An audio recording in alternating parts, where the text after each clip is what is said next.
Nazareno, sinasamba ka namin, pinipintuho ka namin.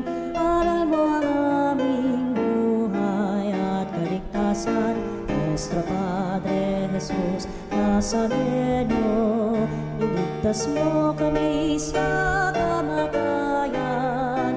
Ang krus mong pinamatayan ay sagisag ng aming kaligtasan. Nuestro Padre Jesus Nazareno, dinarangal ka namin.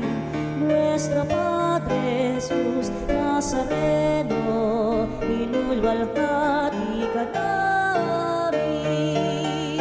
Nuestro Padre Jesus Nazareno, inarangal ka namin. Nuestro Padre Jesus Nazareno, inulwalhati ka namin.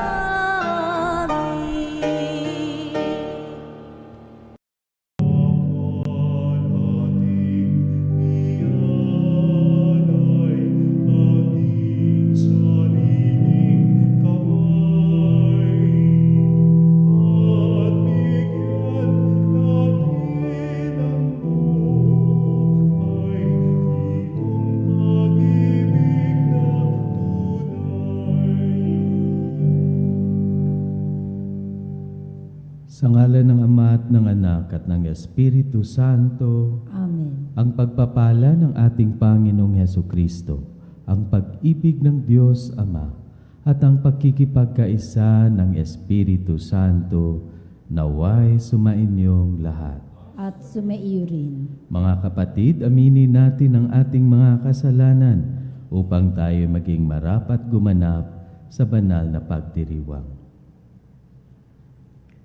Inaamin ko sa makapangyarihang Diyos at sa inyo mga kapatid na lubha akong nagkasala sa isip, sa salita at sa gawa at sa aking pagkukulang.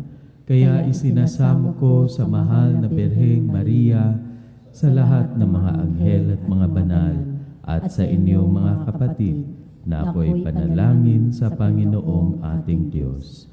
Kaawaan tayo ng makapangyarihang Diyos, patawarin tayo sa ating mga kasalanan at patnubayan tayo sa buhay na walang hanggan. Amen. Panginoon, kaawaan mo kami. Panginoon, kaawaan mo kami. Kristo, kaawaan mo kami. Kristo, kaawaan mo kami. Panginoon, kaawaan mo kami. Panginoon, kaawaan mo kami. Manalangin tayo. Ama naming makapangyarihan, niloob mong ang iyong anak ay mabayubay sa krus para sa aming lahat, upang ang paniniil ng kalaban ay kanyang mabigyang wakas. Ipagkaloob mong amin nawang makamtan ang pagpapalang kaloob ng muli niyang pagkabuhay, bilang tagapamagitan kasama ng Espiritu Santo, magpa sa walang hanggan. Amen. Pagbasa mula sa aklat ni Propeta Isaias. Mga kapatid, ang makapangyarihang Panginoon ang nagturo sa akin ng sasabihin ko para tulungan ang mahihina. Tuwing umagay, nananabik akong malaman kung ano ang ituturo niya sa akin. Binigyan niya ako ng pang-unawa. Hindi ako naghimagsik ni tumalikod sa Kanya. Hindi ako tumutol nang bugbugin nila ako. Hindi ako kumibo nang ako'y kanilang insultuhin. Pinabayaan ko silang bunutin ang buhok ko't balbas. Gayon din nang lurhan nila ako sa mukha. Ang mga pagdustang ginawa nila'y di ko pinapansin, pagkat ang makapangyarihang Panginoon ang tumutulong sa akin. Handa akong magtiis, pagkat aking batid, na ang sarili ko'y di mapapahiya. Ang Diyos ay malapit at siya ang magpapatunay na wala akong sala. May mga ngas bang maghabla sa akin? Magharap kami sa hukuman at ilahad ang kanyang bintang. Ang Panginoon mismo ang magtatanggol sa akin. Ang salita ng Diyos. Salamat sa Diyos. Poon ako'y iyong dinggin sa panahong iyong ibigin. Poon ako'y iyong dinggin sa panahong iyong ibigin. Dahilan sa iyo, ako'y inaglahi, napahiyang lubos sa pagkaunsyami. Sa mga kapatid, parang ako'y iba. Kasambahay ko na'y di ako kilala. Ang pagmamahal ko sa banal mong templo, matindi sa kalooban ko. Sa akin bumagsak, paghamak sa iyo. Poon ako'y iyong dinggin sa panahong iyong ibigin. Kaya naman ako'y wala nang magawa. Ang inasahan kong habag ay nawala. Ni walang umaliw sa buhay kong aba. Sa halip na pagkain nang ako'y magutom, ang dulot sa akin mabagsik na lason. Suka at di tubig ang ipinainom. Poon ako'y iyong dinggin sa panahong iyong ibigin. Pupurihin ng Diyos aking aawitan. Dadakilain ko't pasasalamatan. Kung makita ito niyong mga dukha, sila ay sasamba sa laki ng tuwa. Dinirinig ng Diyos ang may kailangan. Lingkod na bilanggoy, di nalilimutan. Poon ako'y iyong dinggin sa panahong iyong ibigin. Papuri sa'yo, Panginoon Jesucristo, Hari ng walang hanggang kapurihan. Papuri sa'yo, Panginoon Jesucristo, Hari ng walang hanggang kapurihan.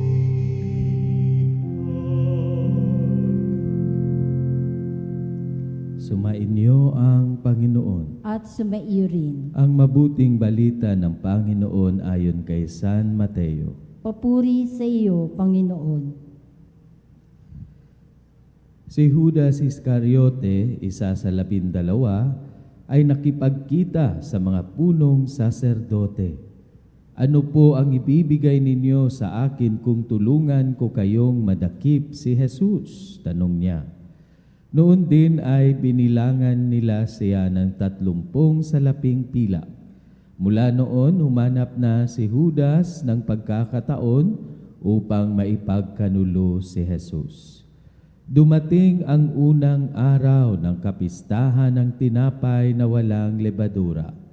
Lumapit kay Jesus ang mga alagad at nagtanong, "Saan po ninyo ibig na ipaghanda namin kayo ng hapunang Pampaskwa?" Sumagot siya, "Pumunta kayo sa lunsod at hanapin ninyo ang taong ito. Sabihin sa kaniyang ganito ang ipinasasabi ng guro. Malapit na ang aking oras. Ako at ang mga alagad ko'y sa bahay mo kakain ng hapunang Pampaskwa." Sinunod ng mga alagad ang utos ni Jesus at inihanda nila ang hapunang Pampaskwa. Nang gabing yaon, dumulog sa hapag si Jesus kasama ang 12 alagad. Samantalang sila'y kumakain, nangusap si Jesus. "Sinasabi ko, isa sa inyo ang magkakanulo sa akin." Nanlumo ang mga alagad at isa-isa'y nagtanong sa kanya, "Ako po ba, Panginoon?" Sumagot siya, "Ang kasabay kong sumausaw sa mangkok ang siyang magkakanulo sa akin. Papanaw ang anak ng tao ayon sa nasusulat, ngunit sa Aba nang magkakanulo sa kanya." Mabuti pang hindi na ipinanganak ang taong iyon. Si Judas na magkakanulo sa kanya ay nagtanong din, Guro, ako po ba? Sumagot si Jesus, ikaw na ang nagsabi. Mga kapatid, ang mabuting balita ng Panginoon. Pinupuri ka namin, Panginoong Hesukristo. Mga kapanalig, ngayong Miyerkules ng Semana Santa, narinig natin ang bersyon ni San Mateo tungkol sa huling hapunan, lalo na kung paano plinano ni Judas Iscariote na ipagkanulo si Jesus sa mga punong pari na nagbabalak na siya'y ipapatay. Bakit? Dahil ipinapahayag ni Jesus ang katotohanan na naglantad sa kasinungalingan ng mga pinuno ng Israel. Dahil dito sa ginawang pagtraidor ni Judas, mga kapanalig, ang araw na ito ay tinatawag din nating Spy Wednesday. Pero mga kapanalig, paano si Judas? Kasama siya sa pinakamalapit na grupo ni Jesus. Bakit niya ito pinagkakanulo? Hindi tahasang sinasabi ng kasulatan kung bakit, pero may mga haka-haka batay sa pag-aaral ng mga iskolar. May mga iskolar na nagmumungkahi na si Judas ay maaaring may kaisipang tulad ng mga zelot, mga revolusyonaryong makabayang nagnanais pabagsakin ang mga Romano at makamit ang kalayaan ng Israel. Umaasa siya sa isang militar na tagapagligtas na mangunguna sa pag-aaklas. Pero ang natagpuan niya ay si Jesus na nagtuturo ng pagpapatawad, pag-ibig at awa. Paano nga naman nila mapapalaya ang Israel kung hindi sila lalaban sa makapangyarihang hukbo ng Roma? Sa ganitong pananaw, maaaring nadismaya at nawala ng gana si Judas kay Jesus at sa kanyang kilusan. Mayroon ding paniniwala ang ibang mga iskolar na baka iniisip ni Judas na kapag ipinahuli niya si Jesus, mapipilitan itong kumilos, lumaban. Ngunit sa halip, pinili ni Jesus ang landas ng pag-aalay ng sarili. Siya ay sumuko at hinayaang magdusa, tanggapin ang kahihiyan, pagpapahirap at kamatayan. Panghuli, ayon kay San Juan, si Judas ay isang magnanakaw na kumukuha sa pundo ng grupo.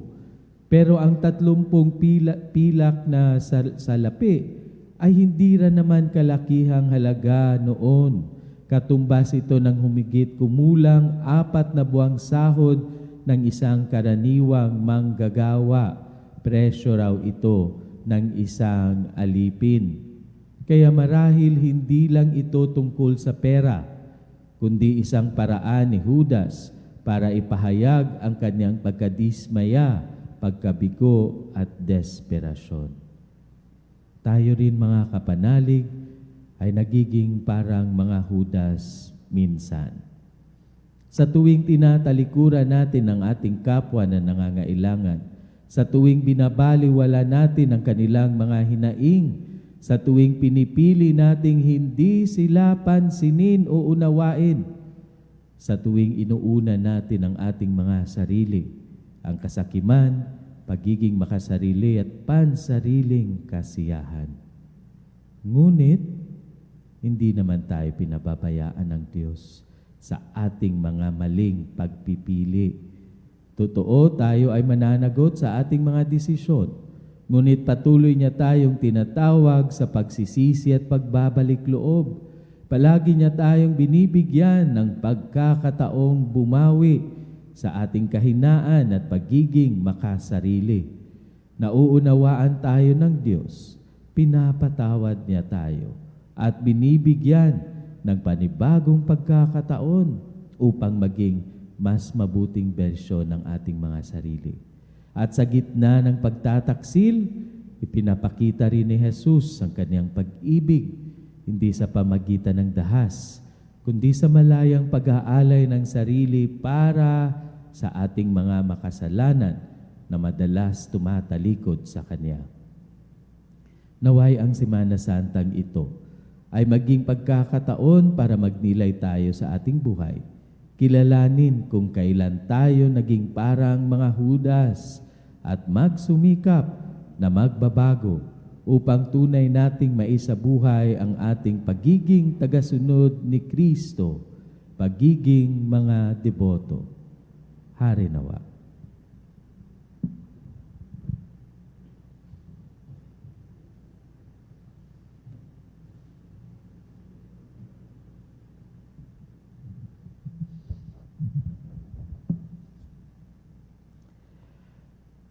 Habang nalalapit tayo sa Biyernes Santo, taglay ang pagtitiwala sa ating mapagmahal na Diyos, alalahanin natin ang mapanligtas na gawain ni Kristo na Kanyang lingkod. Sa bawat panalangin ating itutugon, Panginoon, dinggin mo ang aming panalangin. Panginoon, dinggin mo ang aming panalangin. Ang mga nagdaranas ng hindi makatarungang pagdurusa, naway magtamasa ng pagpapaginhawa ng Panginoon sa pamamagitan ng kanilang malinis na budhi. Manalangin tayo sa Panginoon. Panginoon, dinggin mo ang aming panalangin. Ang ating mga sariling pagdurusa, naway magpalago ng ating pananampalataya sa Panginoon. Manalangin tayo sa Panginoon. Panginoon, dinggin mo ang aming panalangin. Ang mga kasama natin na nagpapaliban ng kanilang pangungumpisal, bunga ng pagmamalaki, takot o katamaran, naway maging bukas ng isip sa pangangailangan sa kapatawaran ng Diyos. Manalangin tayo sa Panginoon. Panginoon, dinggin mo ang aming panalangin. Ang mga may sakit at lahat ng nagdurusa, naway makaranas ng nakapagpapagaling na presensya ni Kristo. Manalangin tayo sa Panginoon. Panginoon, dinggin mo ang aming panalangin. Ang mga namayapa, naway makabahagi sa muling pagkabuhay ni Kristo. Manalangin tayo sa Panginoon. Panginoon, dinggin mo ang aming panalangin. Sa ilang sandali ng katahimikan, ipanalangin natin ang kagalingan at natatanging kahilingan ng ating mga Eucharistic advocates.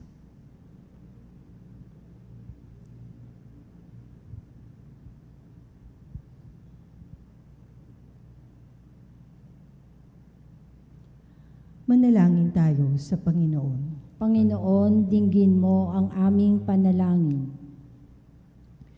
Gayon din mga kapatid, ating ipagdasal ang ating mga kapatid na mga OFWs, lalo-lalo na dun sa mga bansang naapektuhan sa giyera, sa Iran at sa ibang mga bansa na nagkakaroon ng kaguluhan. Na hari nawa sila ay patuloy na protektahan ng ating Panginoon at sila ay patuloy na magiging ilaw sa gitna ng mga kaguluhan. Manalangin tayo sa Panginoon. Panginoon, dinggin mo ang aming panalangin. Panginoong Diyos, ibinigay mo sa amin ang halimbawa ng iyong anak upang ipakita sa amin kung paano mabuhay at mamatay. Nawa ay pagkalooban mo kami ng pananampalatayang kailangan namin upang makasunod sa Kanya. Hinihiling namin ito sa pamagitan ni Kristo ang aming Panginoon. Amen. Buhay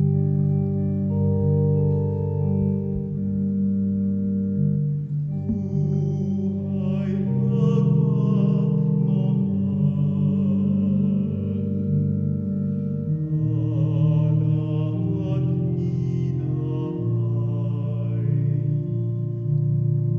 sana'y tanggapin mo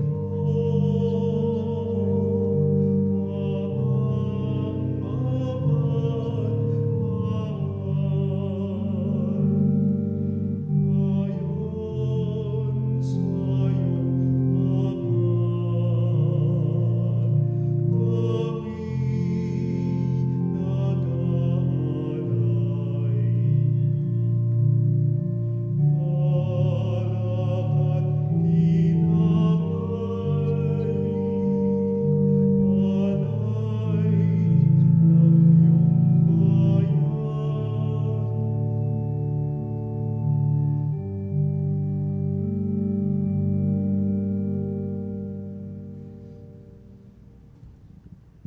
Manalangin tayo mga kapatid upang ang paghahain natin ay kalugdan ng Diyos amang makapangyarihan. Tanggapin nawa ng Panginoon itong paghahain sa iyong mga kamay, sa kapurihan niya at karangalan, sa ating kapakinabangan at sa buong sambayanan niyang banal. Ama naming lumikha, tanggapin mo ang aming paghahain at gawin mong ang pagganap namin sa pagsasakasalukuyan sa pagpapakasakit ng iyong anak ay magdulot sa amin ng katapatang wagas. Sa pamagitan niya, kasama ng Espiritu Santo, magpasawalang hanggan. Amen. Sumainyo ang Panginoon. At sumaiyo rin. Itaas sa Diyos ang inyong puso at diwa. Itinaas na namin sa Panginoon. Pasalamatan natin ang Panginoong ating Diyos. Marapat na siya ay pasalamatan. Ama naming makapangyarihan, tunay ngang marapat na ikaw ay aming pasalamatan sa pamagitan ni Hesukristo na aming Panginoon.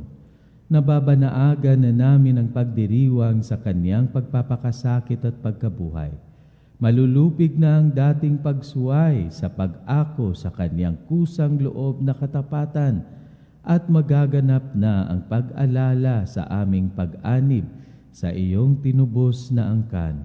Kaya kaisa ng mga anghel na nagsisiawit ng papuri sa iyo nang walang humpay sa kalangitan, kami nagbubuni sa iyong kadakilaan. Santo, Santo, Santo, Panginoong Diyos ng mga hukbo, napupuno ang langit at lupa ng kadakilaan mo.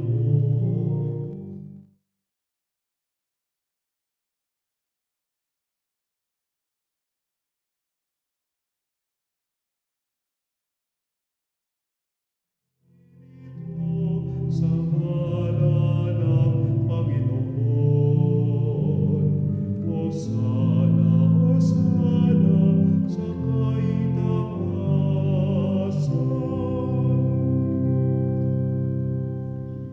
Ama naming banal, ikaw ang bukal ng tanang kabanalan, kaya't sa pamagitan ng iyong Espiritu, gawin mong banal ang mga kaloob na ito upang para sa amin ay maging katawan at dugo ng aming Panginoong Heso Kristo.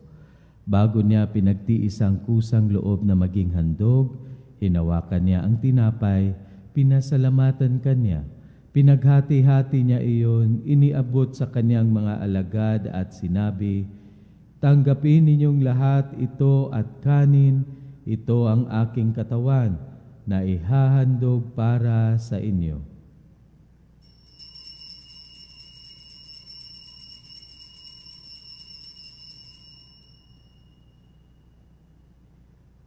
Gayon din naman, nung matapos ang hapunan, hinawakan niya ang kalis. Muli kanyang pinasalamatan. Iniabot niya ang kalis sa kanyang mga alagad at sinabi, "Tanggapin ninyong lahat ito at inumin. Ito ang kalis ng aking dugo ng bago at walang hanggang tipan. Ang aking dugo na ibubuhos para sa inyo at para sa lahat sa ikapagpapatawad ng mga kasalanan. Gawin ninyo ito sa pag-alala sa akin."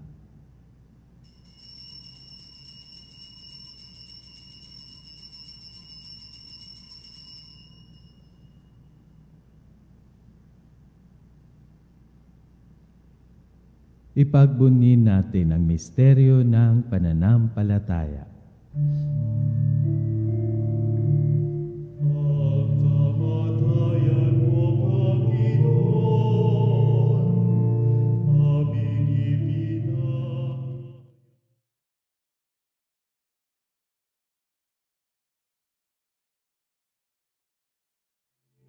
Diriwang hanggang sa iyong pagbabalik.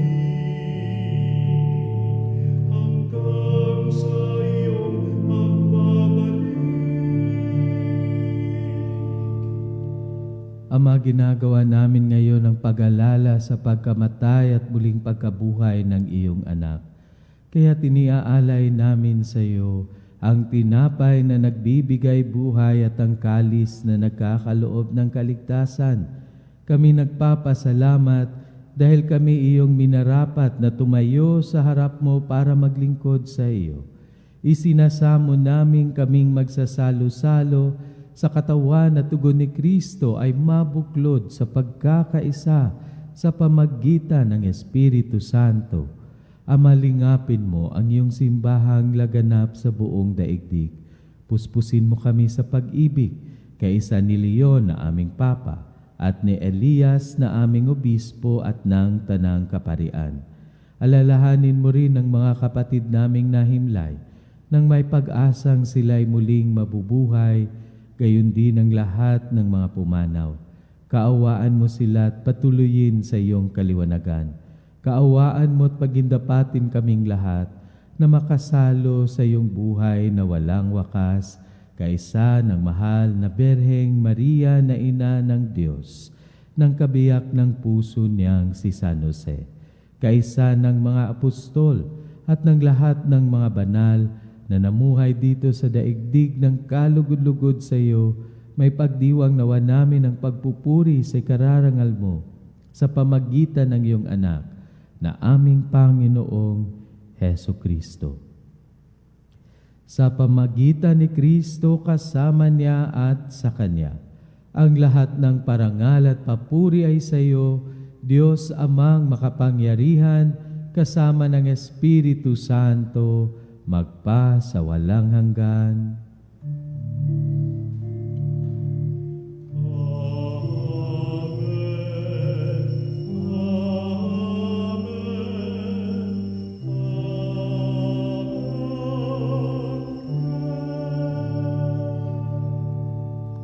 Sa tagubilin ng mga nakagagaling na utos at turo ni Jesus na Panginoon natin at Diyos, ipahayag natin ang lakas loob.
Hiniling namin kami adya sa lahat ng masama, pagkalooban ng kapayapaan araw-araw, iligtas sa kasalanan at ilayo sa lahat ng kapahamakan, samantalang aming pinananabikan ng dakilang araw ng pagpapahayag ng tagapagligtas naming si Hesu Kristo. Sapagkat iyo ang kaharian at ang kapangyarihan at ang kapurihan magpakailanman. Amen. Panginoong Hesu Kristo, sinabi mo sa iyong mga apostol, kapayapaan ang iniiwan ko sa inyo, ang aking kapayapaan ang ibinibigay ko sa inyo.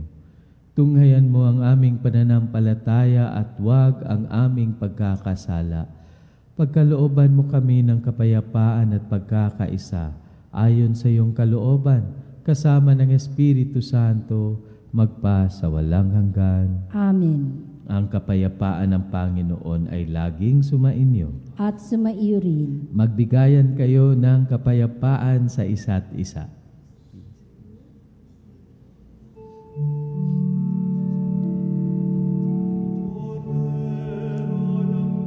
Diyos na nag-aalis ng mga kasalanan ng sanlibutan. Maawa ka sa amin.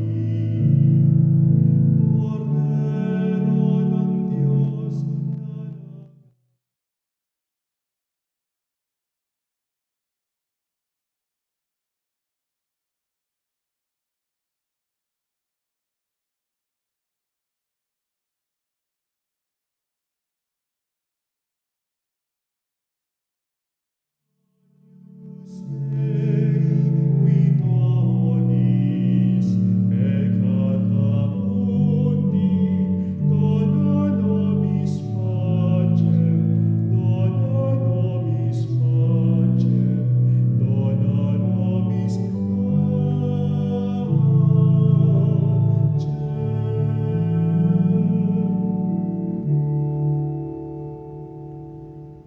Mga kadeboto, ito ang kordero ng Diyos, ang ating Panginoong Yesukristo na nag-aalis ng mga kasalanan ng sanlibutan. Mapalad tayong inaanyayahan sa kanyang piging.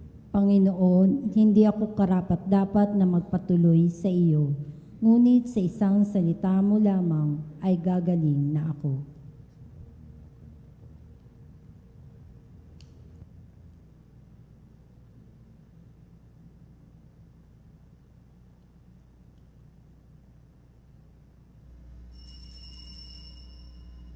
Mga kapanalig, ating dasalin ang komunyong espiritual.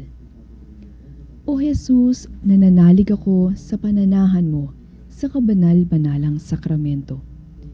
Minamahal kita higit sa lahat at hangad ka ng aking kaluluwa. Hindi ko man matatanggap ngayon ang iyong katawan at dugo, inaasahan ko na patuloy kang mamumuhay sa aking puso. Naniniwala ako na narito ka at kaisa ka ng aking buong pagkatao. Huwag mong ipahintulot na mawalay ako sa iyo. Amen. Panalangin sa karangalan ng Nuestro Padre Jesus Nazareno. O Jesus Nazareno, katamis-tamisan naming manunubos, sa harap mo ngayon naririto kami't nangangayupapa at nagsisisi ng taos-puso sa aming pagiging walang turing sa iyo at paglimot sa di mabilang na mga biyaya mo, lalong-lalo na yaong mahalagang biyaya ng pagtutubos. Dinaramdam namin at pinagsisisihang labis, Panginoon ko, ang pagkakasala namin sa iyo. Ikinalulungkot namin ang pagiging dahilan ng pagpapasan mo ng krus na iyan sa gitna ng mga hirap at kapaitan hanggang sa inihandog mo ang iyong buhay sa bundok ng Kalbaryo sa pagkaibig mo lamang na matubos kami at ang sangkatauhan mula sa sala. Pakabanalin mo, O Panginoon, ang aming pagnanais at ipagtanggap mo sa amin ang iyong biyaya. Maging tagapamagitan nawa ang iyong ina, ang kalinis-linisang Birheng Maria.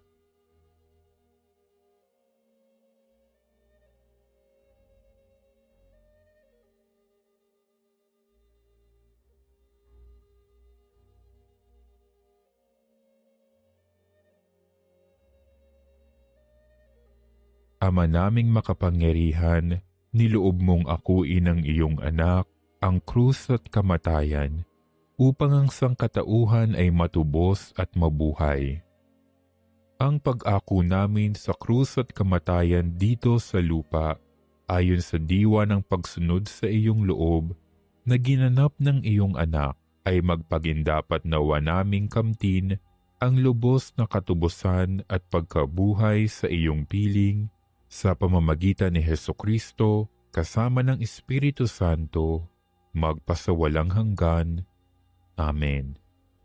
Nuestro Padre Jesus Nazareno, Panginoon namin at Diyos, kaawaan mo kami. Manalangin tayo. Ama naming mapagmahal, pakundangan sa pagkamatay ng iyong anak, na sa pagdiriwang na ito ay siyang nagaganap, ipagkaloob mong kami makapanalig ng wagas sa kaloob mo sa aming buhay na walang wakas. Sa pamagitan ni Hesukristo, kasama ng Espiritu Santo, magpa sa walang hanggan. Amen. Sumainyo ang Panginoon. At sumaiyo rin. At pagpalain kayo ng makapangyarihang Diyos, Ama at Anak at Espiritu Santo. Amen. Tapos na ang ating pagdiriwang, humayo kayong taglay ang kapayapaan ni Kristo. Salamat sa Diyos.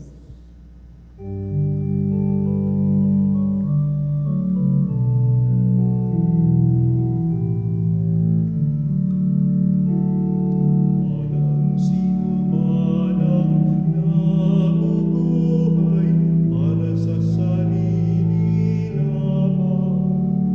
Walang sino man ang namamatay para sa sarili lamang.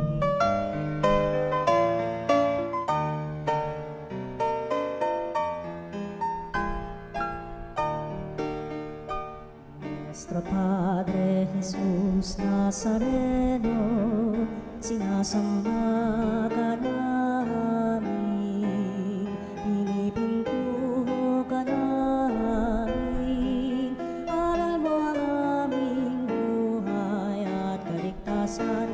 Nuestro Padre Jesus Nazareno, iligtas mo kami sa